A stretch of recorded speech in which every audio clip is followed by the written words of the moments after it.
The rain came down in sheets, a sudden violent end to an otherwise unremarkable Tuesday. I watched the droplets race each other down the office window, blurring the city into a watercolor smear of gray and muted neon. My work for the day was done, the reports filed, the emails answered.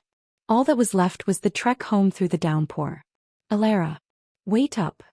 I turned to see my colleague Maya hurrying towards me, her face a mask of comic despair. I forgot my umbrella again. Can I share yours? I promise I'll remember tomorrow. I offered a small smile. Of course. Some things never change. I pressed the button on my umbrella, and the black canopy sprang to life. As we stepped into the humid, rain-scented air, huddling together under its limited shelter, Maya began her usual chatter. You're a lifesaver. Honestly, being a secretary must be the best job in the world. Proximity is everything, you know. She nudged me, her eyes scanning the line of cars waiting at the curb. Look, there's Mr. Thorne's new secretary, Isabella. She's only been here a month and she's already sharing an umbrella with him. In another 3 we'll probably all be calling her Mrs. Thorne. My gaze against my will followed hers. Across the slick pavement under the porte-cochere stood Julian Thorne.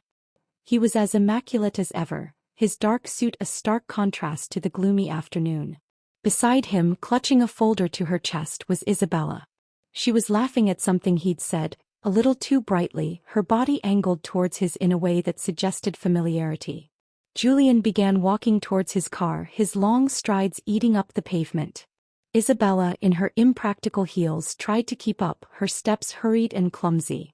Then it happened. Her foot slipped on the wet concrete.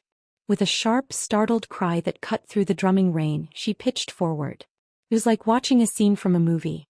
Julian's reaction was instantaneous, a fluid, practiced motion. He turned, his arm shooting out to catch her, his hand splaying against the small of her back to steady her. She fell against him, her hand coming to rest on his chest. For a moment they were frozen there, a perfect picture of the gallant boss and the damsel in distress. A cold knot tightened in my stomach. I looked away, focusing on a puddle near my feet. I gave my umbrella a sharp, unnecessary shake, sending a cascade of displaced raindrops skittering across the pavement. Aren't you leaving? I asked Maya, my voice sounding strangely calm to my own ears. If this rain gets any worse, we'll be stuck here. Maya, oblivious to the turmoil inside me, pouted. That's Julian Thorne. The successful, disciplined, utterly unattainable Julian Thorne. Doesn't it even make your heart flutter a little? She clutched her chest dramatically. Just seeing another woman get that close to him, let alone sit in the passenger seat of his car, it's a tragedy. Her theatrics managed to pull a genuine, if weary, laugh from me. I reached into my bag and pulled out my keys, pressing the fob. The lights on my sleek silver BMW flashed in response a few feet away. I playfully tapped her under the chin. Well, you might not get to ride in Mr. Thorne's passenger seat today, but how about a ride in mine? The drive to Maya's apartment was slow, the traffic crawling through the flooded streets. By the time I pulled up to my own building, the sky was a deep indigo. I sat in the car for a long moment, the engine off, listening to the rain patter on the roof. The image of Julian catching Isabella played on a loop behind my eyes. It wasn't jealousy, not exactly. It was a confirmation. A reminder of the precarious line I walked. Pushing the door open, I stepped into the elevator, the sterile silence a stark contrast to the storm outside. When I entered the penthouse, the air was filled with the rich, savory scent of roasted chicken and herbs. Julian was in the kitchen, placing a steaming dish on the marble countertop.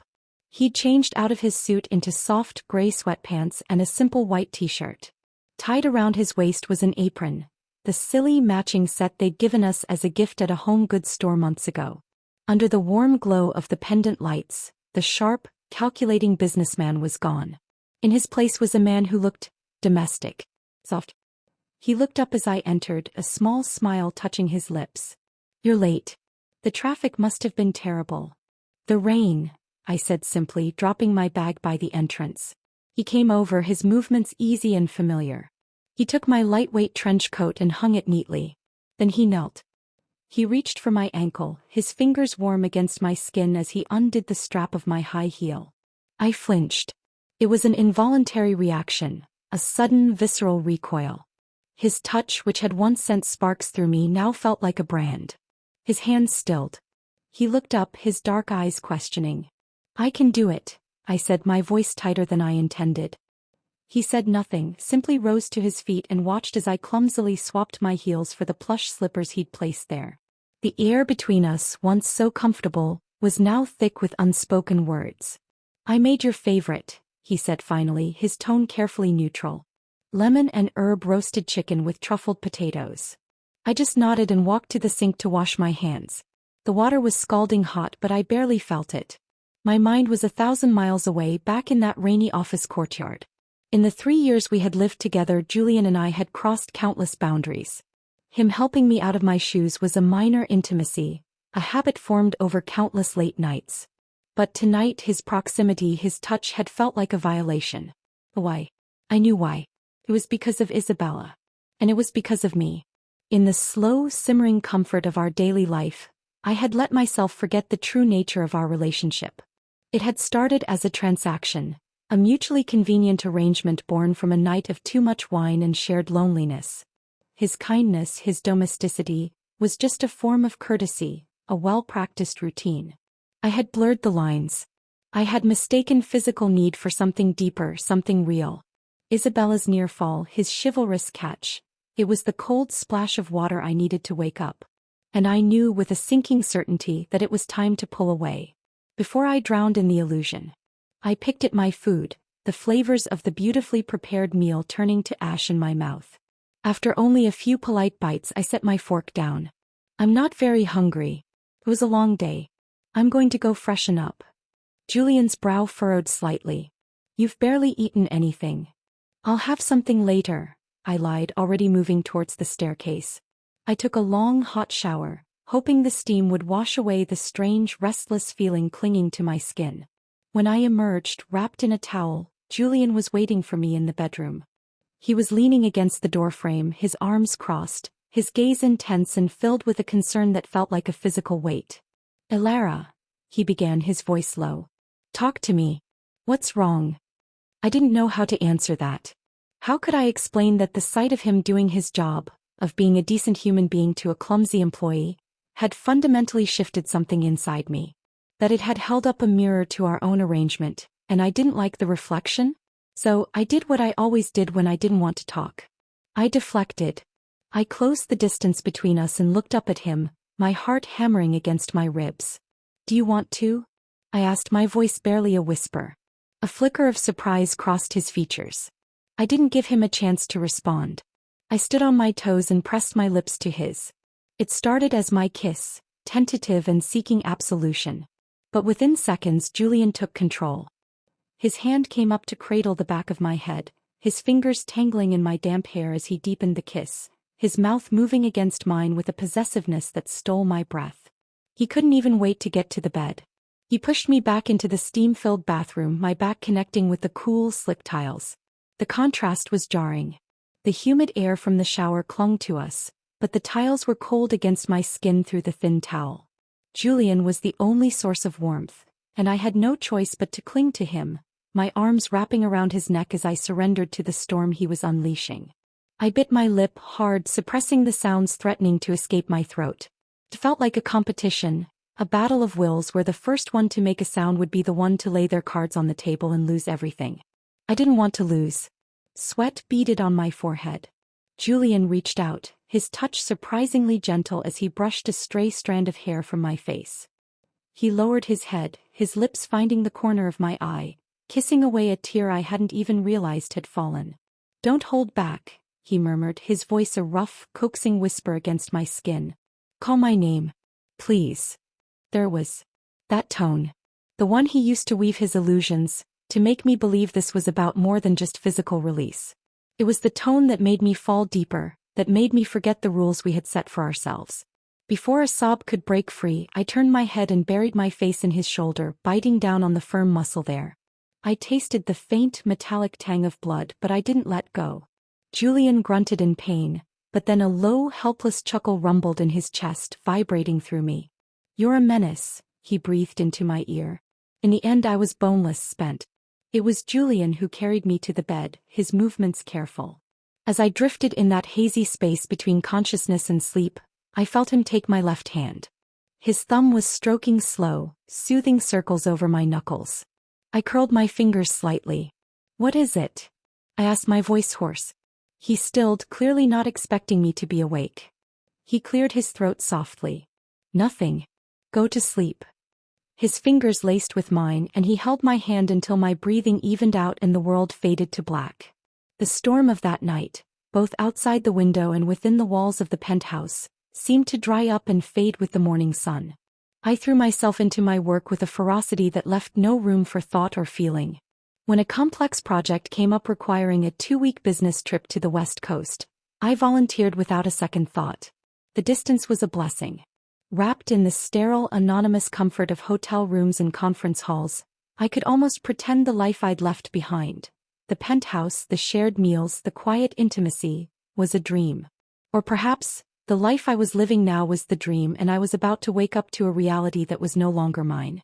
I was so successful in my mental exile that when I finally returned, my keycard still active, and pushed open the heavy door to the penthouse, the sight that greeted me felt like a physical blow. Standing in the middle of the living room as if she owned the place was Isabella. And she was wearing a black lace camisole. I recognized it instantly. It was one of mine, a delicate, expensive piece I'd tucked into the back of Julian's wardrobe, forgotten in my haste to pack for my trip. Her eyes, which had initially lit up at the sound of the door, narrowed with a flash of pure, unadulterated hostility when she saw it was me. She recovered quickly, a practiced, condescending smile curving her lips. "Miss Vance," she said, her tone dripping with a faux politeness that was meant to establish her as the lady of the house. "What brings you by?" I felt a headache begin to pulse at my temples, a throbbing reminder of my exhaustion. I didn't scream. I didn't demand to know what she was doing there. I didn't ask where Julian was. I simply returned her smile with a calm, placid one of my own. "I'm just here to collect the rest of my things," I said, my voice even. "I'll be out of your way shortly."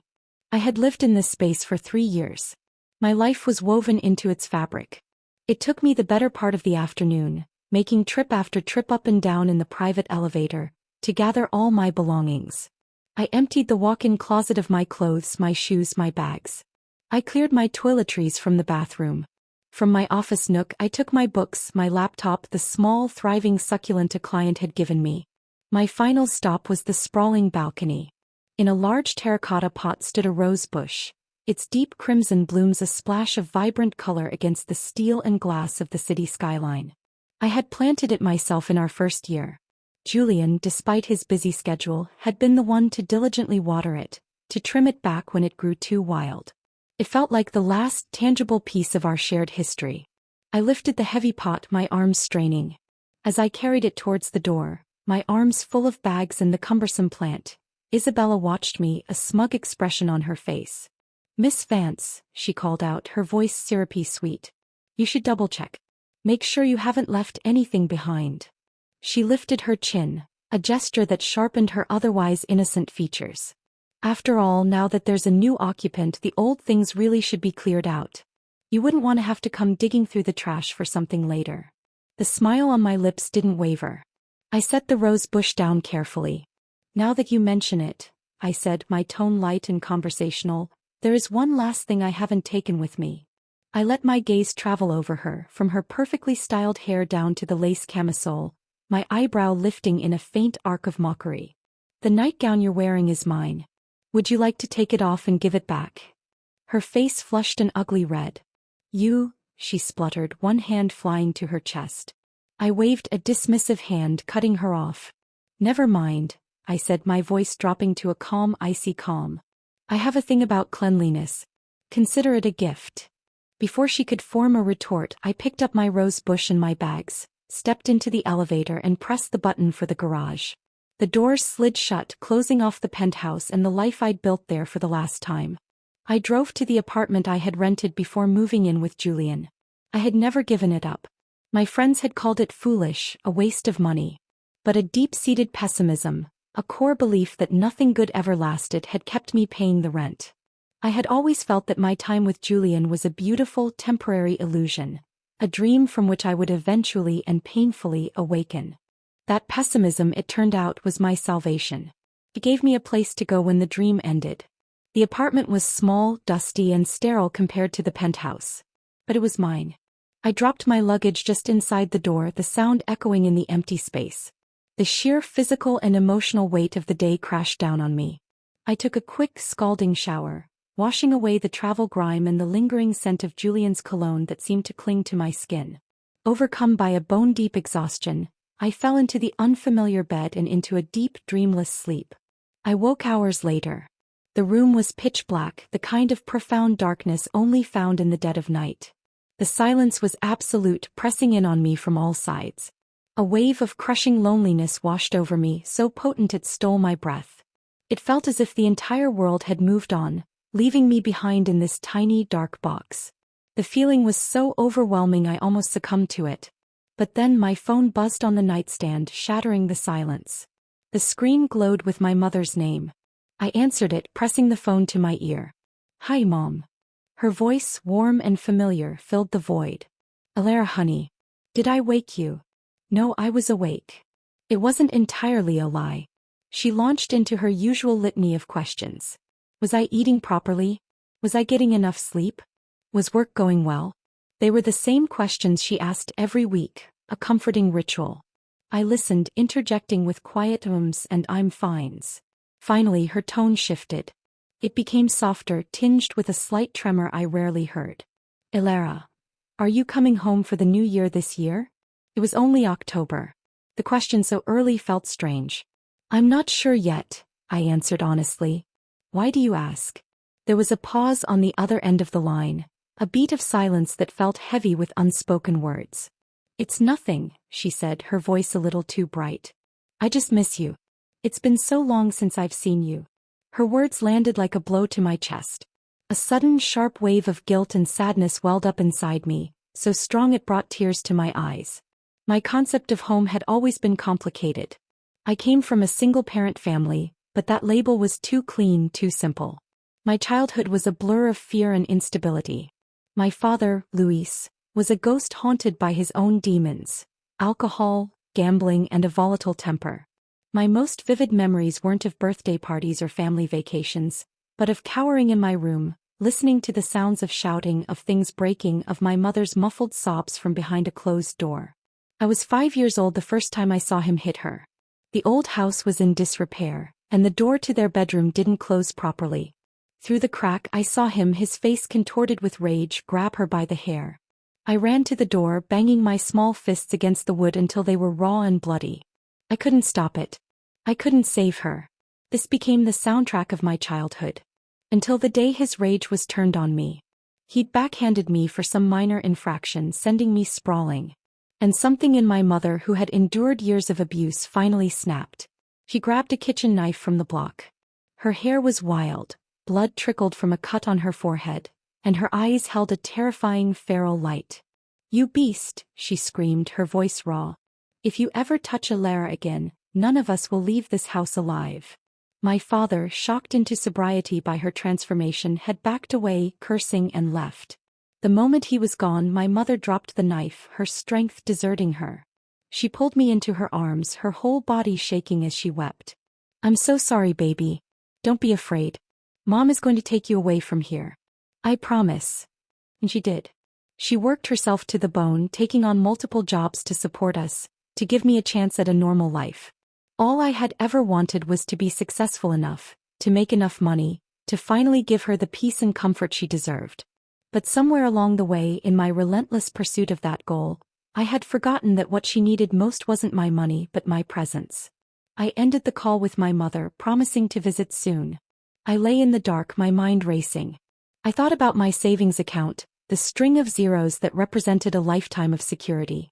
I thought about the empty penthouse, the rose bush now sitting on my barren balcony, the look on Isabella's face.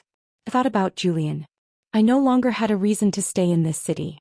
The decision once made felt like a weight lifting from my shoulders. I spent the next week wrapping up my projects, tying up loose ends, and submitting my resignation. My boss was shocked, offering me a raise, a promotion, anything to stay. I politely declined. The night before my flight, I felt a strange sense of peace. I packed a single suitcase, leaving most of my belongings behind. They were just things. Before I boarded the plane, I took out my phone. My finger hovered over Julian's name for a long moment. Then I typed out a final message, a clean, definitive end to our 3 years. I'm going back to my hometown to get married. Let's not contact each other anymore. I pressed send, turned off my phone and walked onto the plane without looking back. The air in my hometown smelled different. It was cleaner, laced with the scent of pine from the surrounding hills and the damp earth of the river that wound through the valley. After the constant, frantic energy of the city, the silence here was almost deafening. The burden of corporate life, of deadlines and presentations and power plays, evaporated, leaving behind a strange, empty quiet. To fill the void, I threw myself into a new project, the neglected backyard of my mother's house. I built raised garden beds, turned the soil and planted a riot of flowers, lavender, peonies and climbing roses against the fence. There was a profound contentment in the simple physical labor, in watching something grow under my own care. My mother, however, watched me with growing concern. They say a mother knows her child better than anyone. From the moment I'd stepped off the plane, suitcase in hand and a hollow look in my eyes, she'd known something was wrong. But she didn't press. She just let me be, feeding me my favorite childhood meals and giving me the space I so clearly needed. One afternoon, as I was dozing in a patio chair, lulled to sleep by the warm sun on my face, she came out onto the porch. "You know," she began, her voice casual, "Oliver Reed heard you were back in town. He mentioned it's been years since he last saw you." I cracked open an eye. Oliver. The name brought a flood of childhood memories, mostly good ones. I grunted in response, a non-committal sound. Emboldened by my lack of resistance, she continued, "I thought since you're both young, you might have things to talk about. I told him you'd be happy to meet up with him." I sat up, stretching. My mother looked at me, her expression a mixture of hope and worry. "It's just a walk, maybe a meal. You can't just stay cooped up here forever, Alara. You'll make yourself sick with all this quiet." I knew she was right. The silence I had initially craved was starting to feel like isolation. "All right," I agreed. "I'll meet him." Oliver Reed and I had been childhood friends. The night my mother finally gathered the courage in our meager savings to flee my father, we ended up on a slow, grimy train that deposited us in this very town. Oliver lived right across the street. His mother was the kind of woman who baked cookies just because and always had a kind word. When my mom was working a double shift, it was Mrs. Reed who would pick me up from school and invite me to their warm, chaotic kitchen for snacks. The first time I stepped into their house, I was rigid with anxiety. I was terrified of Oliver's father, a large, boisterous man, even though he always greeted me with a wide, genuine smile. I was conditioned to expect that a smiling face could, in an instant, twist into a mask of fury. But that fear never materialized. Mr. Reed would see me hovering in the doorway and he'd clap Oliver on the back. "Ollie, your friend Alara is here. Take her up to your room and show her your new comic books. And share your snacks, you hear?" Oliver, a boy with a perpetual smudge of dirt on his cheek and a gap-toothed grin, would grab my hand and pull me along. "Okay, Dad." That was the fundamental difference between Oliver and me. He had grown up cocooned in unconditional love, and he had a seemingly endless supply of it, enough to share with the quiet, frightened girl from across the street. "You know, for someone who's been living the high life in the big city, you haven't changed much. Still the strong, silent type." A sudden, cold sensation on the back of my neck made me jump. I frowned, turning to see the culprit. Oliver stood there, a peace offering in each hand, 2 large cups of bubble tea. He grinned, that same easy, open grin he'd had since he was 10, and slid into the booth across from me. "Taro milk tea, no ice, extra tapioca pearls. I remembered right, didn't I? It was always your favorite." I took the proffered cup, poked the fat straw through the sealed lid and took a long sip. The sweet, creamy, vaguely vanilla-flavored drink was a direct line to my adolescence. "You haven't changed much either," I countered. "Still as talkative and prone to startling people as ever." Oliver ran a hand through his sun-streaked brown hair, which fell in a messy, artful way over his forehead. He had a relaxed, outdoorsy look about him. "Ah, well, that's only with you. If I hadn't been cursed with knowing you since diapers, I'd probably be the cool, mysterious, man of few words type." He sighed dramatically. "Unfortunately, you've always been an ice queen. If I were a mountain, I'd be lucky to get a dozen words out of you in a dozen years." I couldn't help but smile. "How have you been, Ollie?" "Good. Took over my dad's old studio, doing mostly portrait and wedding photography. He pays the bills. What about you? Mom says you've retired, kid. Something like that, I said. Just taking a break. We spent the afternoon walking around town, stopping at all our old haunts. The record store that was still miraculously in business, the park where we'd spent countless summer evenings, the dusty antique shop that smelled of old paper and beeswax. It was comfortable, familiar. As dusk began to paint the sky in shades of orange and purple, Oliver drove me back to my mother's house. He walked me to the door, the comfortable silence between us starting to feel charged. Just as I was about to say goodnight, he reached out and took my hand. His grip was firm, warm. "Elara," he said, his tone losing its usual playful edge. "The reason I asked to see you today, I wanted to tell you, I've always liked you. More than a friend." I looked down at our joined hands, then back up at his earnest face. The memory came to me clear as day. "When we were applying for colleges," I said softly, "you got into that great art school in Chicago. But you didn't go. You chose a state school closer to home. It was because you saw the diary entry I'd left in your textbook, the one where I wrote about my crush on you, wasn't it? You turning down Chicago was your way of letting me down gently." Oliver's brow furrowed. "At the time I thought you were just confused. I thought you couldn't tell the difference between love and dependency, and that's why you had feelings for me." He squeezed my hand. "But I was wrong. So wrong. The one who was confused was me." He looked at me, waiting. "You were right," I whispered, gently extracting my hand from his. "Back then I really didn't know the difference. We were inseparable. You were my best friend, my protector, the only person who was consistently kind to me. I hadn't experienced much love, so I mistook your friendship for something more." I took a shaky breath, the words spilling out. "But now I know that love isn't about taking everything someone has to offer. Love is, it makes you foolish. Even when you have nothing, even when you know the other person doesn't need your love, you still want to give them every broken piece of your heart anyway. It's not all good and it's not all bad. It's just, everything." I met his gaze, my own serious and full of apology. "So you'll always be my best friend, Ollie. You were then and that won't ever change." The evening breeze rustled the leaves of the old oak tree in the yard. For a long moment Oliver was silent. Then he let out a soft chuckle. He reached out and lightly tapped my forehead with 2 fingers. "Wow. A whole speech about the philosophy of love from Elara Vance," he teased, the tension dissolving. "I must have been wrong. You have changed." His eyes grew more perceptive. "So tell me, who is he? And why didn't you bring him back for your big brother to vet?" The directness of the question coming from him broke down my last defenses. I shook my head, the truth feeling both heavy and liberating. "There's no chance for us." Oliver, who knew me better than almost anyone, understood the finality in my tone. He didn't push.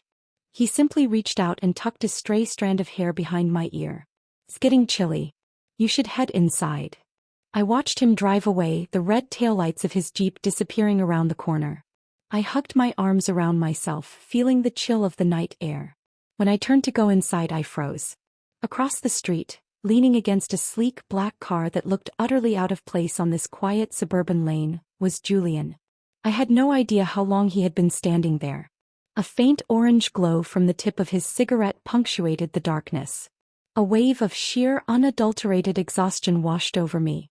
We had lived together for 3 years, shared a bed, shared a life, and yet the distance between us felt more vast than ever. Like now, I never even knew he smoked. A cold wind swept down the street, carrying a few sparse raindrops. I shivered, deciding to simply ignore him and walk inside. Who was he? Julian's voice cut through the quiet, colder than the night air. I didn't stop walking. "A friend. Did you leave me to come back and marry him?" he pressed, his voice sharpening. I remained silent, my back to him as I reached for the keypad on the front door. He took my silence as confirmation. In 3 quick strides he was across the street. He grabbed my shoulder, his grip like a vice, and spun me around, backing me against the rough wood of the front door. "What does he have that I don't?" he demanded, his face inches from mine. The scent of tobacco and his familiar, expensive cologne was an unsettling combination. "Money? Power?" His voice dropped to a venomous whisper. "Or is it that he's better at pleasing you?" I met his furious gaze with a calm, level one of my own. The anger I'd been suppressing for weeks finally bubbled to the surface. Did I not make myself perfectly clear in my text message? I asked, my voice dangerously quiet.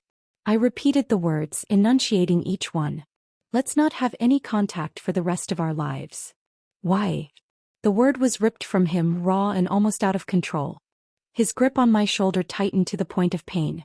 I stared back at him, my heart a cold, hard stone in my chest. Everything gets tiresome eventually, Julian, I said, the words falling like shards of glass between us. It's been 3 years. I just wanted a change. Is that a crime? The confrontation with Julian left me feeling scraped raw, but also strangely cleansed. I had drawn a line and I had held it. The final heavy rains of summer gave way to the crisp, clear air of autumn. Julian didn't appear again, and my life in my hometown settled into a new, peaceful rhythm. The deep-seated ache was still there, a constant low hum of loss, but I was learning to live with it. I was carrying a bag of groceries home from the market, my mind occupied with thoughts of what to make for dinner, when a shadow detached itself from the alleyway beside the store and lunged at me. I stumbled back, my bag tearing. Glass jars shattered on the pavement, their contents spilling out like grotesque flowers. My heart leaped into my throat. I looked up and my entire body went cold, seized by a primal terror I hadn't felt in 2 decades. It was him. My father. Time seemed to warp, dragging me back into a nightmare I thought I'd escaped. He was older, gaunt, his clothes shabby, but the eyes were the same, hard, desperate, and burning with a familiar, volatile energy. Elara, he slurred, his voice a gravelly rasp that was a ghost from my childhood. Your father has finally found you. He dropped to his knees right there on the sidewalk, the performance beginning. It was all my fault back then. I was a fool. That's why our family was torn apart for so many years. But I've changed, I swear I have. A small crowd began to gather, drawn by the commotion. Whispers reached my ears, sharp and judgmental. Look at that, a young girl being so cold to her own father. Even if he was wrong, he's still her dad. What couldn't be forgiven? How heartless. I stood frozen, my face pale as a sheet. As a child, I had often fantasized about this moment, about confronting him. But no matter how the daydream started, it always ended in violence. Luis was a sickness deep in my bones, a tumor I thought I'd cut out. His presence proved it had just been lying dormant. My eyes dropped to a large, jagged shard of a broken pickle jar at my feet. It looked sharp. A dark, terrifying thought whispered in my mind. If I picked it up and cut his throat, it would be over quickly. Then it would all finally be over. The fear, the memories, the shadow he cast. My hand trembled as I contemplated the unthinkable. But before I could move, a strong arm wrapped around my shoulders, pulling me back from the edge, both literally and figuratively. A warm, solid presence stepped between me and my father. Is scamming so brazen nowadays? Julian's voice was calm, authoritative, cutting through the murmur of the crowd. His palm was a steadying pressure on my back, grounding me. My girlfriend's father passed away from a heart attack 3 months ago. I was there when he was cremated. For you to jump out now, pretending to be him, it's not a good look, is it? With just a few sentences, he completely shifted the narrative. Oh, so he's a con artist. No wonder the girl looked so scared. He probably preys on young women. That's disgusting. We should call the police. Luis's face contorted. He tried to sputter a denial, but when he heard the word, police, pure panic flashed in his eyes. He scrambled to his feet, shooting me a look of pure venom, and fled into the maze of side streets. The crowd, their curiosity satisfied, slowly dispersed. Julian kept his arm around me until the last of them were gone. Are you okay? He asked, his voice low with concern as he turned to face me. The shock was receding, leaving a shaky, nauseous feeling in its wake. I took a step back, breaking his hold. What are you doing here? I asked, my gaze traveling over him. He wasn't in a suit. He was wearing dark jeans and a simple black leather jacket. The casual look was so foreign on him it was almost disorienting. And what's with the outfit? Julian averted his eyes, a flicker of something unreadable in his gaze. Just trying out a new style, he muttered, clearly uncomfortable. Oh. I didn't have the energy to press him. I turned to leave, to escape the scene of the confrontation. Elara, wait, he called after me. Do you need help dealing with that man? I can make some calls. I stopped but didn't turn around. I shook my head. My problems, I said, my voice firm. I'll handle them myself.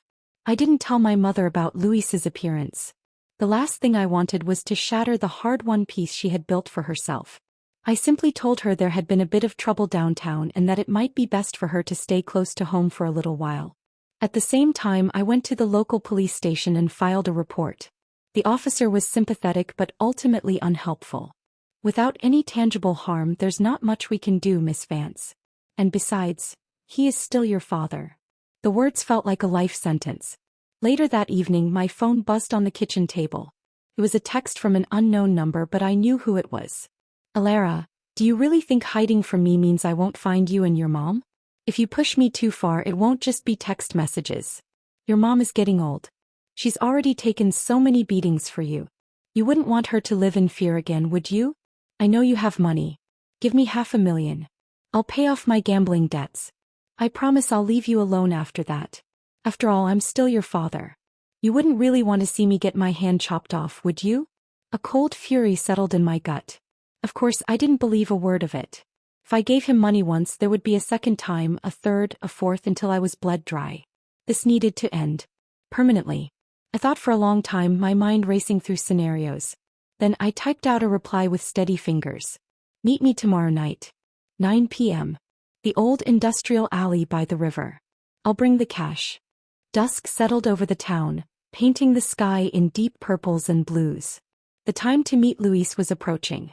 I changed into dark, nondescript clothing and grabbed the small hardshell suitcase I'd prepared. My mother thought I was going to see a movie with Oliver. The lie sat heavily in my stomach. When I arrived at the designated alley, it was exactly as I remembered. Poorly lit by a single flickering streetlight, lined with dumpsters and stinking of stale water and decay. Luis was already there, pacing like a caged animal. When he saw me, his eyes lit up with a predatory gleam. I tossed the suitcase to the ground at his feet. It landed with a heavy, satisfying thud. The latches, which I'd deliberately left unfastened, burst open. Bundles of cash, the top layer real, the rest cleverly packed with cut-up newspaper, spilled out onto the dirty pavement. Luis immediately dropped to his knees, his hands greedily scooping up the money. I knew it, he cackled, the sound echoing in the empty alley. I knew you'd come through. My own daughter. With this, I can finally turn my luck around. I watched him, this pathetic, vile man, and a small, cold laugh escaped my lips. The sound caught his attention. He looked up at me, his expression turning wary. What are you laughing at? I'm laughing at how stupid you are, I said, my voice calm and clear. Did you really think I would let you control me? That I would pay you to disappear? I took a step closer. $50,000. It's more than enough to get you put away for a very, very long time for extortion. His face underwent a terrifying transformation. The greedy joy evaporated, replaced by a dawning horror and then swiftly by unhinged rage. I'm your father, he screamed, his voice cracking. You owe me this. Do I? I asked, tilting my head. You can explain that to the police. I'm sure they'll understand. He gritted his teeth, a low growl rumbling in his chest. You little bitch, he snarled. You set me up. I should have beaten you to death when I had the chance. I knew I had broken him. He was a cornered animal, his nerves frayed to nothing. I had given him hope and then snatched it away. I watched, my heart hammering against my ribs, as his eyes fell on the object I had placed carefully among the bundles of cash. A small, sharp fruit knife.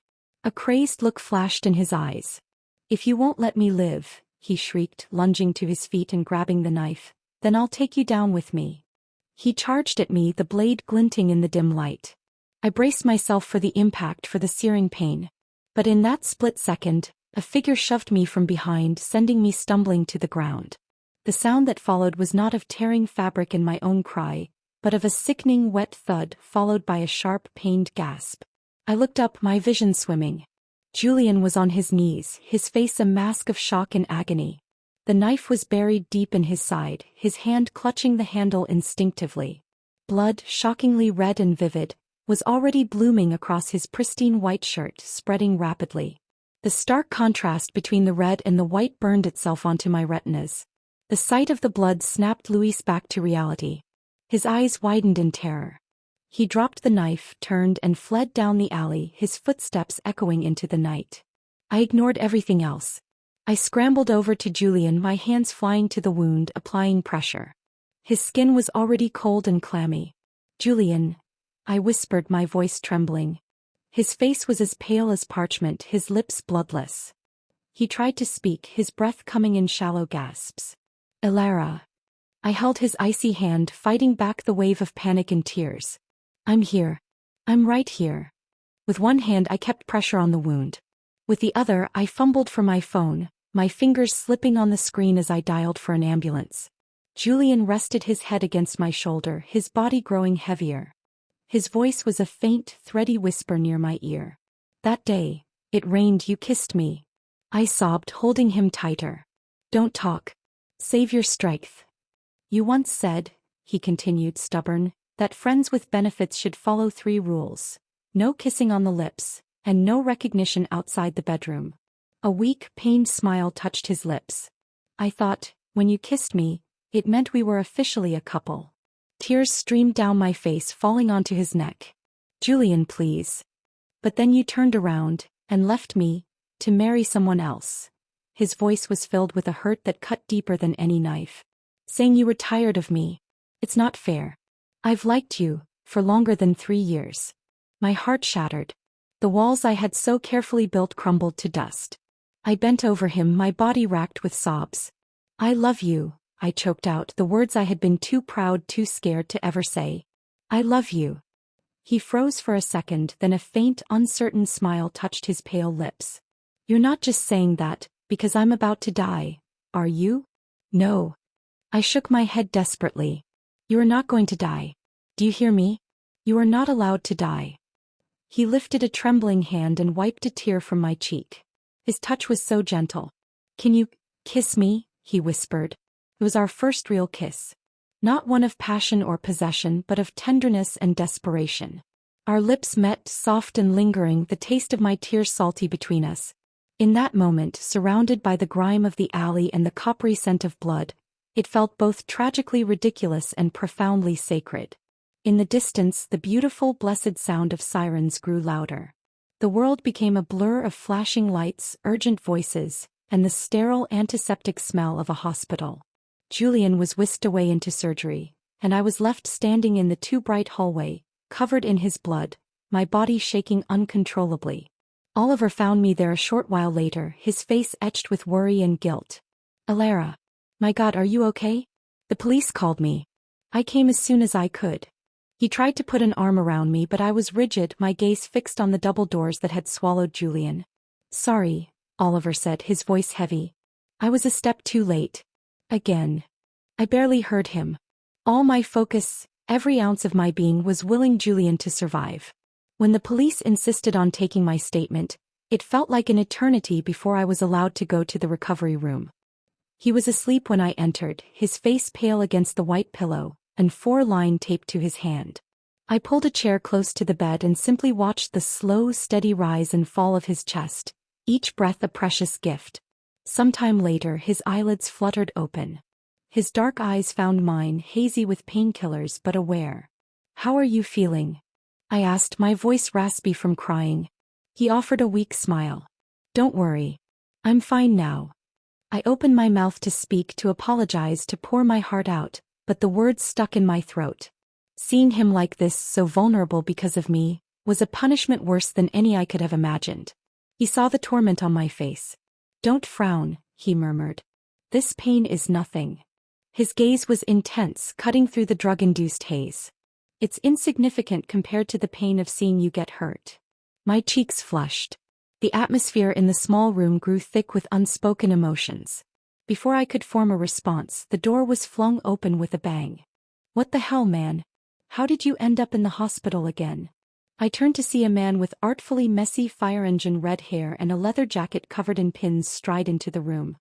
His eyes, a startlingly bright blue, landed on me, and his annoyed expression instantly morphed into a wide, knowing grin. "And you must be the wife," he declared, coming over and extending a hand. "I'm Leo, Julian's best friend, and designated disaster cleaner-upper." I managed a small, shaky smile in return. "Elara." Leo casually pulled up a chair and sat down, grabbing an apple from the fruit basket he'd brought. He polished it on his jacket and took a loud bite. "So, Julian didn't tell you?" he asked around the mouthful of fruit. "Tell me what?" "He took over 20 lashes with the family whip just to get permission to marry you." Leo whistled, completely oblivious to the death glare Julian was shooting him from the bed. "I have to say Old Man Thorne is ruthless. He dotes on Julian, but when it came to this he didn't hold back at all." My blood ran cold. "The family whip?" His back was practically flayed open. "And they didn't even give him proper painkillers. Just threw him into the ancestral hall to kneel on the hardwood for 3 days without food or water." Leo took another bite of the apple, throwing a sympathetic look at Julian. "Speaking of which, I do owe you an apology, Mrs. Thorne." The name sent a jolt through me. "For what?" "When they finally carried him out on the 3rd day, his wounds were infected and he was burning up with fever. He was completely out of it, delirious, but he kept grabbing my arm, insisting I go water his flowers." Leo scratched the back of his neck, looking genuinely contrite. "But I figured it wouldn't be right for a guy like me to just waltz into your love nest. So I gave the address and the key to his secretary." The pieces of the puzzle I thought I knew slammed into place with dizzying force. The day I came back. Isabella in my camisole. It wasn't a romantic liaison. She was there because Leo, trying to do a good deed for his delirious friend, had sent her. She had taken advantage of the situation, of Julian's vulnerability, to stake her claim. "I didn't expect all that to happen afterwards," Leo finished, gesturing vaguely. "So I apologize. But his feelings for you are as clear as day." "That's enough out of you," Julian growled, his voice weak but laced with fury. He grabbed a pillow and hurled it at Leo's head. The movement jarred his injury and he groaned in pain, his face contorting. "Who told you to move?" I scolded, my heart lurching. I was half out of my chair, ready to call for a doctor. Julian grabbed my wrist, stopping me. He leaned back against the pillows, putting on a convincingly pathetic expression. "It hurts," he whined, his eyes locking onto mine. I sat back down, helplessly holding his hand. "I'm not a painkiller, Julian." "How do you know it won't work if you don't try?" he countered, a ghost of his old teasing smile playing on his lips. My resolve melted. I lowered my head and gently pressed my lips to his fingertips. His thumb came up, stroking my lower lip, sending a shiver through my entire body. I cleared my throat, trying to regain my composure. "Leo mentioned the flowers. Were they my roses?" Julian let me play with his fingers, a soft, genuine smile finally gracing his features. "You already knew. Those are the only flowers in the house." I licked my suddenly dry lips. "The day I left, I took them with me. But for some reason I couldn't take care of them as well as you did." I took a deep breath, my gaze steady on his. "It seems the task of caring for the flowers will have to be yours from now on." Julian's gaze was so tender it felt like it could mend all the broken things inside me. "I just wonder," he said softly, "if you have a place for me when I move in." I met his gaze, my heart feeling full enough to burst. "What role do you plan to take?" "Your future husband." I froze as something cold and metallic was slipped onto my ring finger. Gathering my courage, I looked down. A stunning, elegant diamond solitaire glinted in the sterile hospital light. "When did you?" I breathed, my eyes wide. "The night I thought you were asleep," he whispered. "I secretly measured your finger." He took a deep, shaky breath, his voice filled with a vulnerability I had never heard from him before. "Looks like I got it right. Is that a role you're willing to accept?" Tears of joy welled in my eyes, spilling over onto my cheeks. "I am." Julian leaned in slowly, carefully. Our second real kiss landed softly on the corner of my lips, a promise of 1,000 more to come. Luis was apprehended faster than I had dared to hope. The police found him hiding in a flop house on the outskirts of the next town over, still clutching a handful of the blood-stained cash. The charges piled up. Extortion, attempted murder, and, at my insistence, the historical charges of domestic violence my mother and I finally felt strong enough to formally report. With Julian's testimony, mine, the physical evidence, and his absolute refusal to settle or show an ounce of mercy, Luis was looking at a lifetime in a concrete box. The shadow that had darkened my entire life, the ghost that had haunted my every success, was finally, irrevocably, being locked away. The relief was so profound it felt like a physical weight being lifted from my chest, leaving me feeling lighter, almost dizzy with freedom. A few weeks later, on a crisp, golden autumn day, I linked my arm with Julian's as we walked through the park near my mother's house. His steps were still careful, his side tender, but the color had returned to his face. "Today's a good day," I announced, tilting my head back to feel the sun on my face. "How about we celebrate with some hot pot?" Julian looked down at me, his dark eyes crinkling at the corners with a smile that was now reserved just for me. "Sounds perfect. And let's pick up that decadent chocolate lava cake from the bakery on the way home," I added, squeezing his arm. "What else?" he asked, indulging me completely. "Can't think of anything else right now," I said, swinging our joined hands. "We can decide along the way." I held on to his warm, solid hand, and the last of the autumn chill was completely dispelled. The deep-seated burdens that had weighed me down for so long were finally gone, replaced by a sense of peace and a future that felt for the first time truly and completely my own. Our path forward was ours to choose together. The weeks of Julian's convalescence became a strange, suspended period of time, a bubble of quiet intimacy I never thought we'd share. He stayed in my old childhood bedroom, which felt absurdly small with him in it. My mother, after the initial shock of the situation and a long private conversation with Julian that seemed to involve a lot of nodding and a few tears on her part, had taken him under her wing with a ferocity that surprised me. She fussed over his bandages, cooked him broths, and generally treated him like the son she'd never had. I, in turn, learned the contours of this new Julian. The vulnerable one who grumbled when he had to take his pain medication, the soft one whose eyes would grow heavy as he dozed on the sofa while I read, the patient one who taught me how to properly care for the rose bush, which was now thriving on my mother's sun-drenched porch. "You're coddling it," he said one afternoon, his hand gently guiding mine as I held the pruning shears. "You have to be decisive. A clean cut is better for it than a hesitant one." The metaphor wasn't lost on me. It was what I had failed to do with our relationship for 3 years. I had been hesitant, afraid to make a clean cut, either to end it or to truly begin it.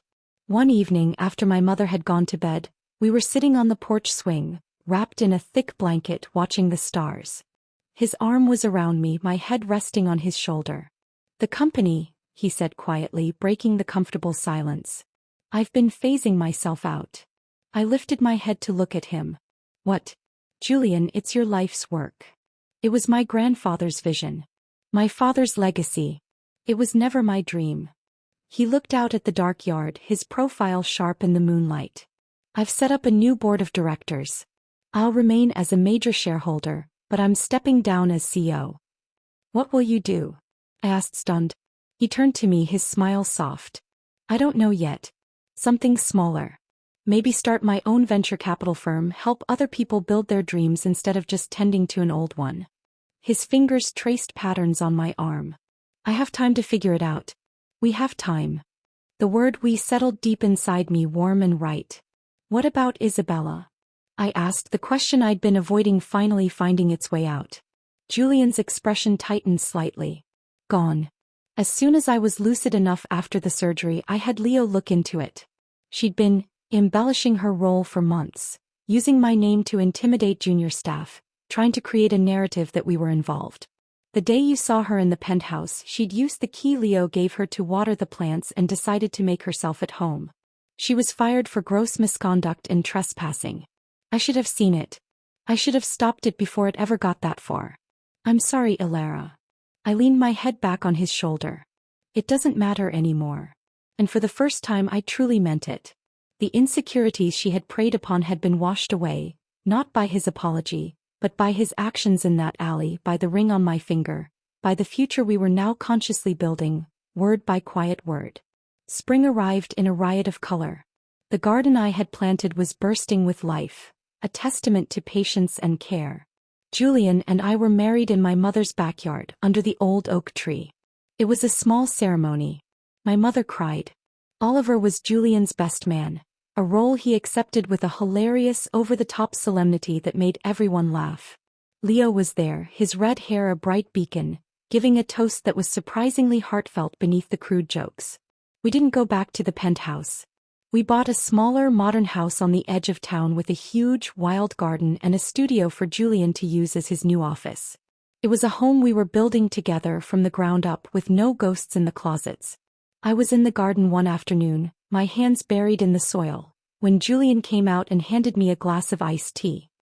He sat on the grass beside me, not caring about his expensive trousers. "I got a call from the warden today," he said quietly. I stilled. "Oh. Luis. He had a heart attack in his cell. He didn't make it." I pulled my hands from the earth, wiping them on my jeans. I waited for the shock, the grief, the finality to hit me. But all I felt was a quiet, profound sense of closure. The last thread tying me to that old nightmare had been severed. It was over. Truly over. I looked at Julian, at the concern in his eyes. I reached out and placed my dirty hand over his.